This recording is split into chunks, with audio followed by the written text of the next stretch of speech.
नमस्कार. पाचच्या बातमीपत्रात मी विनायक घोडे आपलं स्वागत करतो. पाहूया काही ठळक घडामोडी.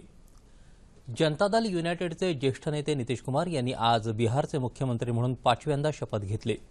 पटना इथल्या गांधी मैदानात राज्यपाल रामनाथ कोविंद यांनी नितीश कुमार यांच्यासह 28 मंत्र्यांना पद आणि गोपनीयतेची शपथ दिली. राष्ट्रीय जनता दलाचे अध्यक्ष लालू प्रसाद यादव यांचे प्रथमच आमदार बनलेले पुत्र तेजस्वी प्रसाद यादव आणि तेज प्रताप यादव यांनीही आज कॅबिनेट मंत्री म्हणून शपथ घेतली.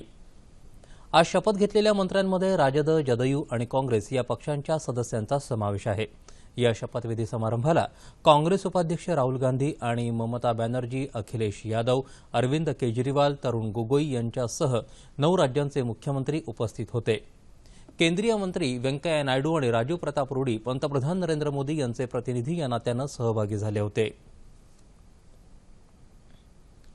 पश्चिम आफ्रिकेमधील माली देशाची राजधानी बामाको इथं आज रॅडिसन हॉटेलवर दहशतवाद्यांनी हल्ला केला.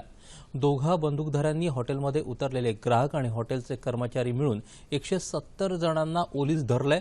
पोलिसांपैकी किमान 3घांना मारल्याचं वृत्त आहे. बंदूकधारांनी जोरदार गोळीबार केला असून बॉम्बस्फोटही घडून आणल्याचं वृत्त आहे. मराठवाड्यातल्या दुष्काळाची पाहणी करण्यासाठी केंद्राचं 10 सदस्यीय पथक आज भागाचा दौरा करतंय. केंद्रीय कृषी आयुक्त डॉक्टर S.K. मल्होत्रा यांच्या नेतृत्वाखालच्या या पथकानं आज सकाळी पैठण तालुक्यातल्या पिकांचा आणि विहिरींचा आढावा घेतला. यावेळी शेतकऱ्यांनी आपल्या व्यथा पथकासमोर मांडल्या. औरंगाबादमधल्या पाचोड, एकोड, आडूळ या गावांचीही पथकानं पाहणी केली. पावसाअभावी वाया गेलेल्या सोयाबीन, बाजरी, मोसंबी, चिकू इत्यादी पिकांची स्थिती शेतकऱ्यांनी पथकाच्या ध्यानात आणून दिली. जालना जिल्ह्यातील बदनापूर तालुक्यातील दावलवाडी, सावरगाव शिवार आणि ब्रह्मनाथ तांडा या भागातील शेतीची पाहणी करून शेतकऱ्यांनी या पथकाशी संवाद साधला. इफ्फी अर्थात भारतीय आंतरराष्ट्रीय चित्रपट महोत्सवाचं गोव्याचे मंत्री अरुण जेटली, राज्यमंत्री राज्यवर्धन सिंग राठोड, गोव्याचे मुख्यमंत्री लक्ष्मीकांत पार्सेकर, संरक्षण मंत्री मनोहर पर्रीकर, माहिती आणि प्रसारण मंत्रालयाचे सचिव सुनील अरोरा उपस्थित होते. या 46व्या इफ्फीमध्ये रसिकांना राष्ट्रीय आणि आंतरराष्ट्रीय स्तरावरच्या मातब्बर दिग्दर्शकांच्या कलाकृतींचा आस्वाद घेता येणार आहे. या चित्रपट महोत्सवात जागतिक सिनेमा श्रेणीत 89 देशांचे 187 चित्रपट तर इंडियन पॅनोरमा विभागात 47 चित्रपट दाखवले जाणार आहेत. 10 दिवस चालणाऱ्या या सोहळ्याला जगभरातून असंख्य मान्यवर आणि लोकप्रिय कलाकार उपस्थित आहेत. संस्कृती, मनोरंजन, पर्यटन, वाणिज्य या सर्व क्षेत्रांची सांगड या महोत्सवामुळे गोव्यात घातली जाते.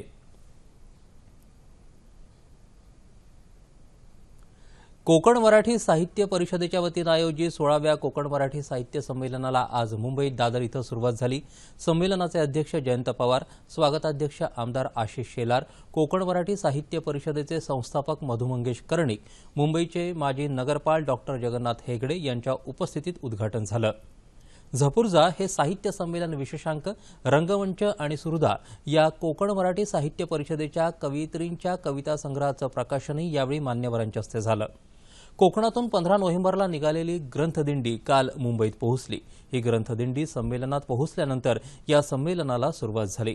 हे संमेलन 22 नोव्हेंबरपर्यंत सुरू राहणार असून यात ग्रंथदालन, कलादालन, विविध परिसंवाद, कवी संमेलन तसंच युवा आणि बालकलाकारांसाठी साहित्यिक उपक्रम होणार आहेत. डाळींच्या साठेबाजीविषयी 2000 कोटींचा घोटाळा केल्याचा आरोप निराधार असून राष्ट्रवादीचे नेते नवाब मलिक यांच्यावर आपण मानहानीचा दावा दाखल करणार असल्याची माहिती राज्याचे अन्न पुरवठा मंत्री गिरीश बापट यांनी आज नागपूर इथं रवी भवनात घेतलेल्या पत्रकार परिषदेत दिली. विधिमंडळ अधिवेशनाच्या तयारीचा आढावा घेण्यासाठी बापट आज नागपूर इथं आले आहेत. यावेळी भारतात डाळींचं उत्पादन गरजेपेक्षा 30% कमी झालं, त्यामुळे डाळी आयात कराव्या लागल्या. शेतकरी तुरीच्या ऐवजी सोयाबीनला प्राधान्य देत आहेत, त्यामुळे आता तूर डाळीचा पेरा वाढवण्यासाठी जनजागृती करणार असल्याचं बापट यांनी यावेळी सांगितलं. मॅगी संदर्भात विभागाच्या वतीनं केंद्रात अपील दाखल करण्यात आलं असून कायद्यानं कोणत्याही कंपनीचं उत्पादन पूर्णपणे बंद करता येत नाही. दोष दूर करून संबंधित कंपनीला उत्पादन बाजारात विकता येतं असं गिरीश बापट यांनी यावेळी सांगितलं. जामखेड आणि कर्जत तालुके दुष्काळग्रस्त म्हणून जाहीर करावेत तसंच जामखेडमध्ये जनावरांसाठी चारा छावण्या सुरू कराव्यात या प्रमुख मागण्यांसाठी अहमदनगर जिल्ह्यातील जामखेड इथं राष्ट्रवादी काँग्रेसच्या वतीनं आज रास्ता रोको आंदोलन करण्यात आलं.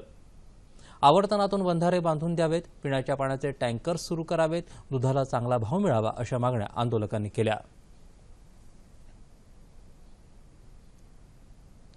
याबरोबरच हे बातमीपत्र संपलं. पुन्हा भेटूया संध्याकाळी 7 वाजता आपल्या सह्याद्री वाहिनीवर. नमस्कार.